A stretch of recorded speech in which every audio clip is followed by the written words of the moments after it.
Welcome to This Week in East Brunswick. It was another world at Mid-State Bowl Saturday as soap stars from One Life to Live, As the World Turns, and other daily dramas competed to raise funds for the Starfish Foundation for children with AIDS.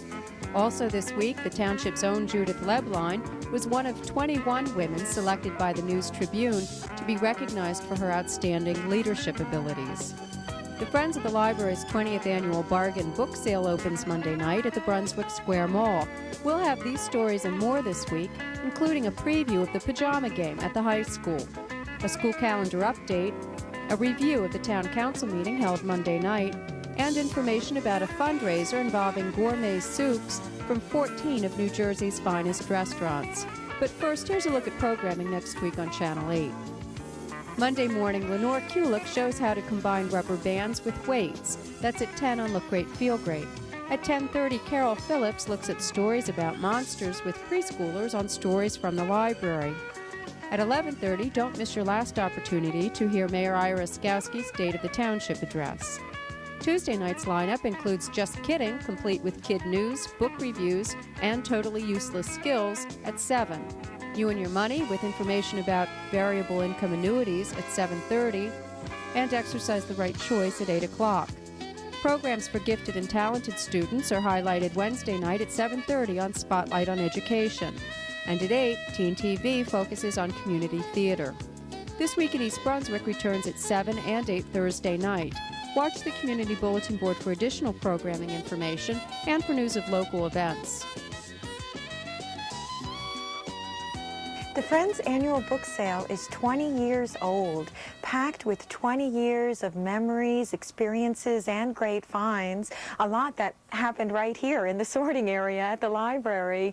The sale has touched the lives of people near and far. Hi, I'm Josephine Fiamingo. This year, the sale starts on March 14th from 7 to 9 p.m. at the Brunswick Square Mall.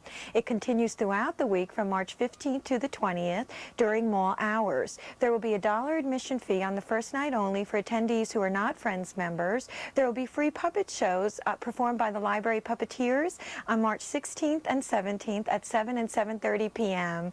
There will be over 40,000 books in 30 categories. Also, we'll have video cassettes, audio cassettes, video games, computer software, and records too. Let your attendance this year be your way in saying happy 20th birthday to the Friends book sale.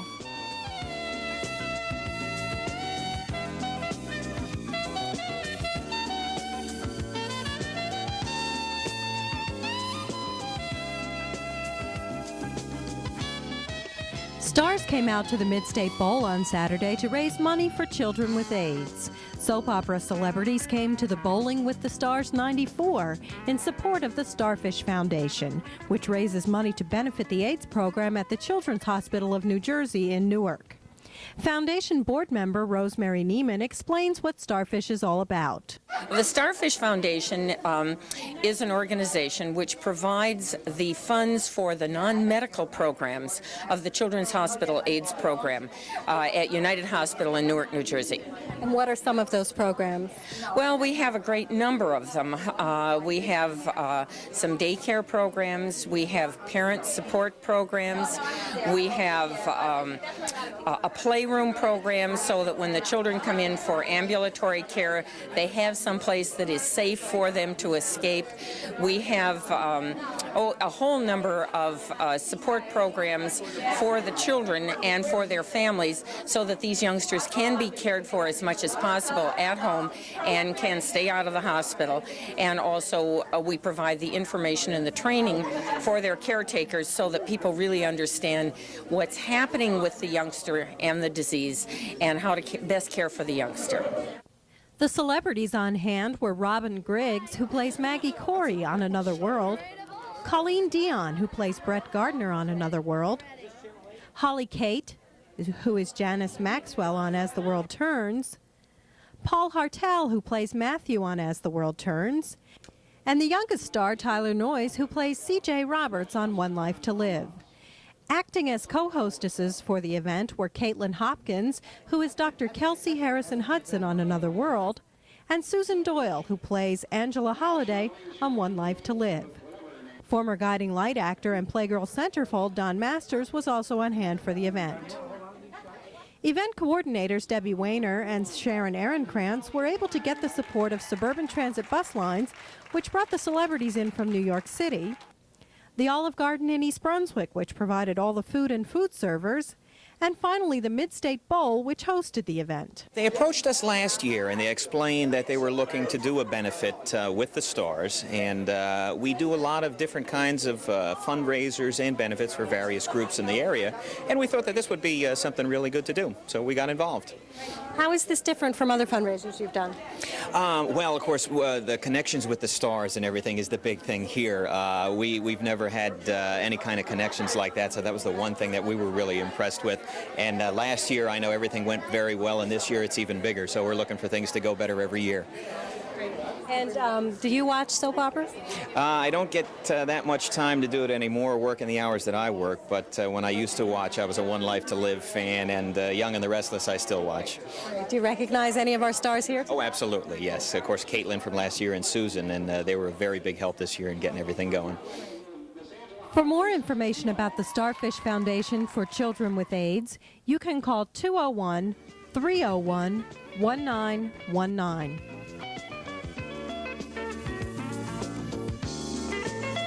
Domestic violence affects nearly 1 out of every 2 women nationwide. Women Aware is Middlesex County's only agency for abused women and their children. Here's Executive Director Jackie Marich. Women Aware is Middlesex County's battered women's program. We deal specifically with victims of domestic violence and their children. We've been in operation for 15 years. We're going into our 16th year. We do operate a 24-hour hotline, which is staffed by a live person. You'll never get an answering machine or a message. They are all trained social workers. We have a temporary facility, shelter for battered women and their children up through age 18. And a woman can stay and try to get back on her feet and get connected with programs that will help her in the community. Most women stay an average about 6 weeks. We also, while they are in shelter, offer a variety of programs, including individual counseling. We do AIDS education and sexual health workshops. We also do workshops with the children in terms of communal living and their feelings. Part of our program in the shelter is weekly art therapy for the children, which we feel is very important. We also have an outreach office, and from our outreach office is coordinated our community education efforts. We have a legal advocacy program, 3 full-time legal advocates who can help a woman prepare for court, can accompany her if that's necessary. We also have a number of support groups running in the community. We have 4 different locations where we do support groups on a weekly basis. Do you provide permanent housing for women who come to you? No, we don't. We all of our services through our agency are done on what's known as an empowerment model. We help women who have been in situations where they've been demeaned in a lot of ways by their abuser to recognize their own strengths and their own ability. Women will find their own housing while they're with us. What we can do for them is help them locate the agencies who are housing experts. We work with the Middlesex County Housing Coalition, the Match program, which helps people to find apartments that they can share with other people. We work with the Homelessness Prevention Program, the Section 8 Certificate Program. We can help women to access all of these services, and usually through that they're able to locate their own housing. What sort of profile do the women have who come to you? There is no particular profile for the battered women. That's been studied for about 25 years now, and they've not come up with a profile of the battered woman. What we do know is that over time her self-esteem is lessened, but that's not necessarily an indication that she's going to be battered. We do have a profile for the person that batters, however, and that's generally a man in some 90-95% of the cases. And that's a person who is under stress, and under stress can't express themselves, isn't a very verbal person, tends to solve their problems by lashing out rather than talking about what's bothering them. And that's pretty, and we do believe that battering is a learned behavior. Some 85% of the men who batter do relate that they have witnessed their mother battered as a child. So there is a connection with their family of origin, and what they've learned as a child is appropriate behavior. Tell us about the upcoming fundraiser that you plan. Yes, last year we did our first major attempt at fundraising, and we did it for the purpose of renovating our shelter, which was then 15 years old and looking pretty seedy. We tried to make it as comfortable as possible, but it desperately needed new furniture.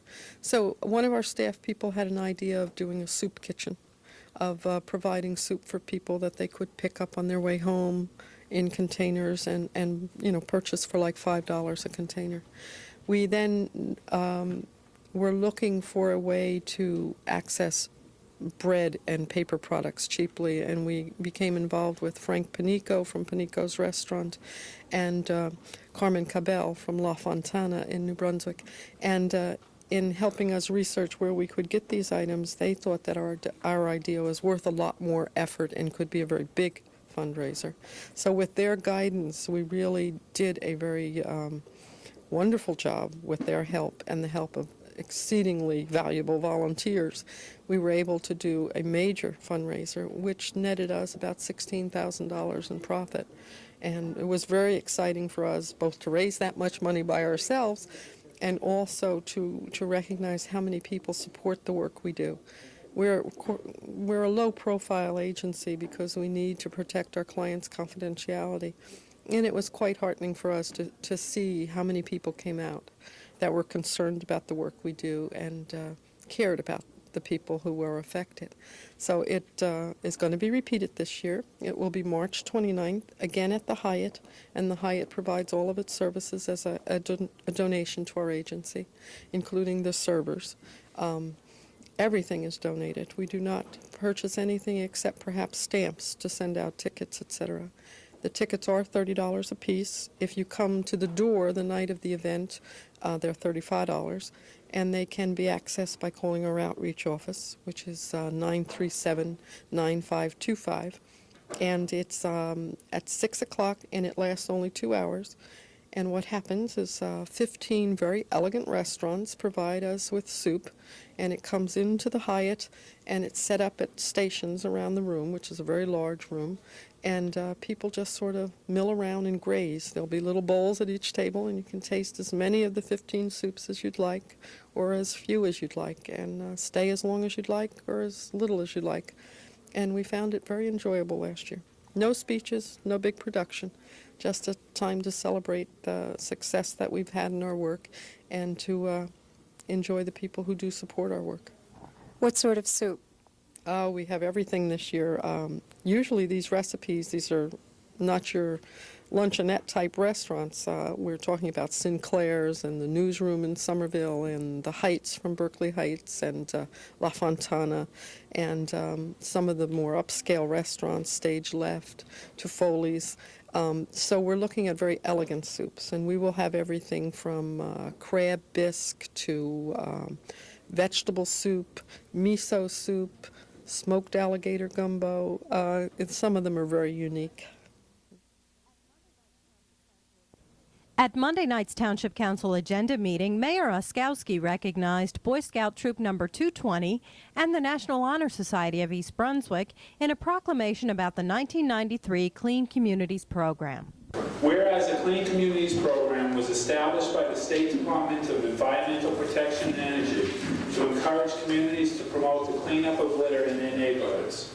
And whereas a participant in the Clean Communities Program, the Township of East Brunswick coordinates a litter pickup and removal program and encourages and facilitates the activities of citizen volunteers in litter reduction and prevention. And whereas on November 13th and November 20th, 1993, Boy Scout Troop 220 participated in the 1993 Clean Communities Program by performing the cleanup of the community park and Frost Woods in East Brunswick. Now therefore be proclaimed that I, R. Oskowski, Mayor of the Township of East Brunswick, do hereby commend Boy Scout Troop 220 for their participation in the 1993 Clean Communities Program and for their genuine concern for the environment and pride in keeping our community free of litter. Whereas the Clean Communities Program was was established by the State Department of Environmental Protection and Energy to encourage communities to promote the cleanup of litter in their neighborhoods. And whereas a participant in the Clean Communities program, the Township of East Brunswick coordinates a litter pickup and removal program and encourages and facilitates the activities of citizen volunteers in litter reduction and prevention. And whereas on December 18, 1993, the East Brunswick High School National Honor Society participated in the 1993 Clean Communities program by performing the cleanup of Keystone Park in East Brunswick. Now therefore be proclaimed that I, R. Oskowski, Mayor of the Township of East Brunswick, do hereby commend the East Brunswick High School National Honor Society for their participation in the 1993 Clean Communities program and for their genuine concern for the environment and pride in keeping our community free of litter. Also recognized in a proclamation were Cheryl McBride and Karen Horlick of the East Brunswick Friends of the Library for the 20th annual book sale, which is coming up next week. Whereas our library is one of the township's most valuable resources, bringing knowledge and enjoyment to nearly every East Brunswick resident. And whereas the Friends of the Library support the work of our public library through fundraising and other worthwhile programs. And whereas the Friends of the Library hold an annual book sale at the East Brunswick Square Mall as a community service for the benefit of the library and its patrons. Now therefore be proclaimed that I, R. Oskowski, Mayor of the Township of East Brunswick, do hereby proclaim that March 14th to March 20th, 1994 shall be known as Friends Book Sale Week within the community in order to recognize the enormous contributions made by the Friends of the Library and to encourage participation in the book sale by all citizens. Be it further proclaimed that Civic Center Drive shall be renamed Book Sale Drive from March 14th through March 20th, 1994. In other council news, residents of Weston Place wanted to discuss a proposed ordinance authorizing the independent testing of methane gas in their homes. Township Business Administrator Ray Stone addressed the issue. This is a letter from Princeton Laboratory, Cincinnati, to Ms. Leblien, so you know exactly what's proposed. We're pleased to respond to your request of a revised proposal. We understand that there are 6 homes on Weston Place, East Brunswick, that are near the Edgeboro landfill. The residents of these homes are concerned about the possible presence of methane gas. We propose to collect 2 air samples, one in the basement and one on the first floor of each home on 2 separate occasions. These samples will be analyzed for methane by direct injection into a gas chromatology. A written report will be completed 3 weeks after our last day of on-site sampling. We understand the sampling will be performed at a minimum once during cold weather in February/March, obviously March, approximately 24 hours prior to and during the sampling. Windows and doors of each home should remain closed. A couple other small items here, but essentially that's the program that was proposed for you.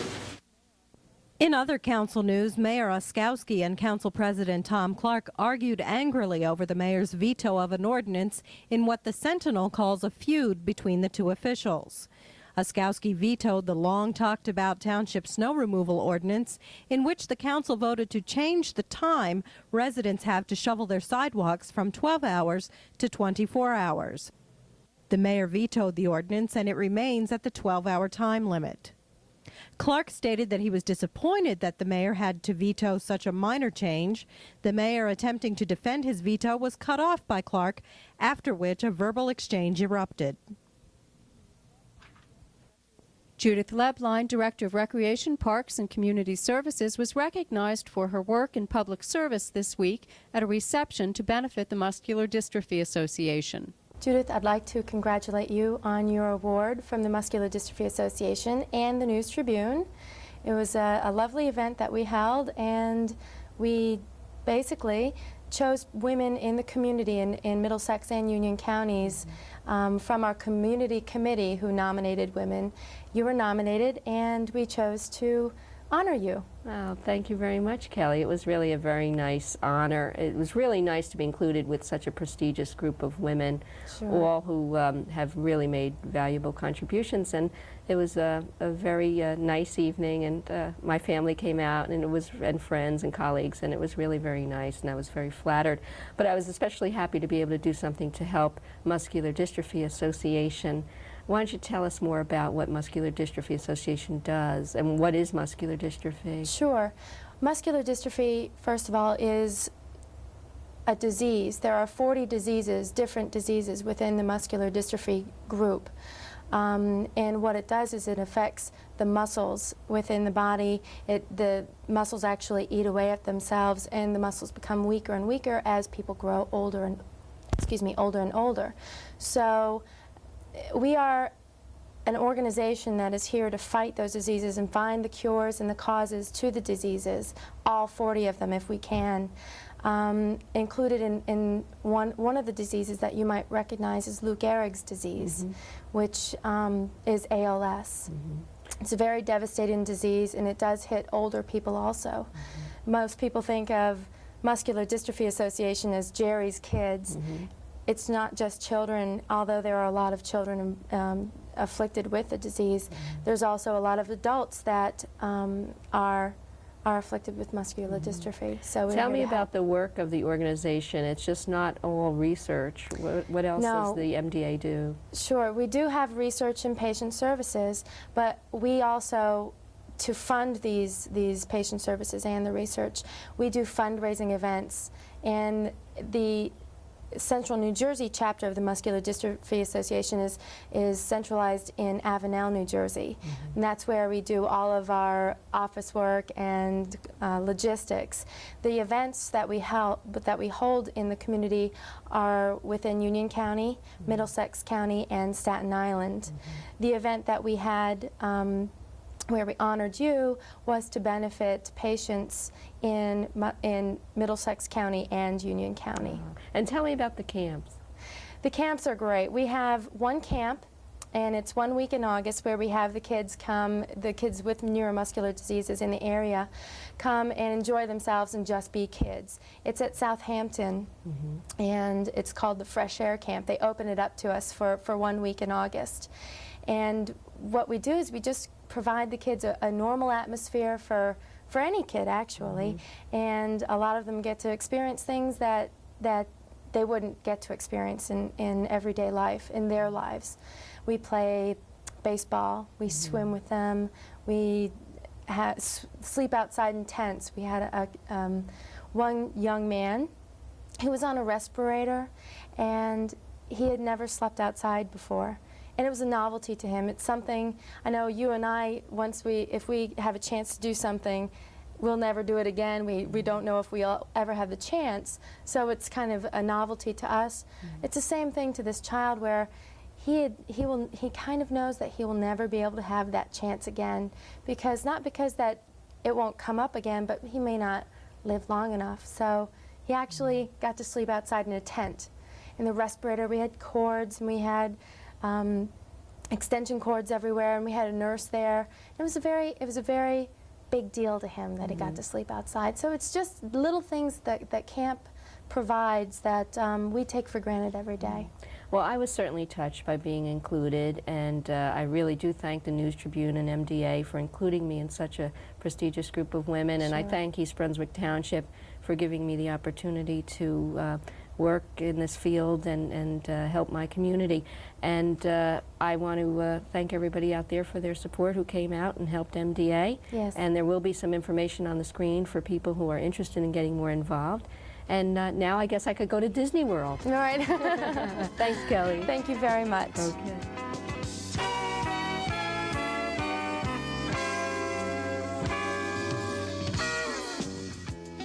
Hi, I'm Amy Fisher. Today I'm in the East Brunswick High School auditorium with the advisors of the Drama Club, Ginger Bird and Dan Moran.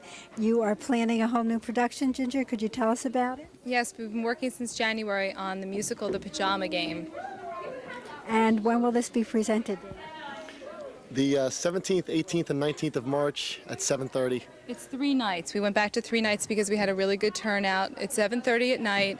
The ticket prices are $4 for students and $5 for adults. Senior citizens are free. There's no advance tickets, so they'll all be sold at the door. Could you tell us a little bit about the play? Well, the story takes place in a pajama factory, and they want their 7.5-cent raise, a little bit dated, 1950s, and all the love interests, a lot of the same things as Oklahoma last year, boy meets girl and that kind of a thing. The other thing that's new this year is we had some of the dance club members are doing the Steam Heat number, which was a Bob Fosse number from the original production, and that again is something new that we're trying to get a little bit more dancing in that we haven't had before.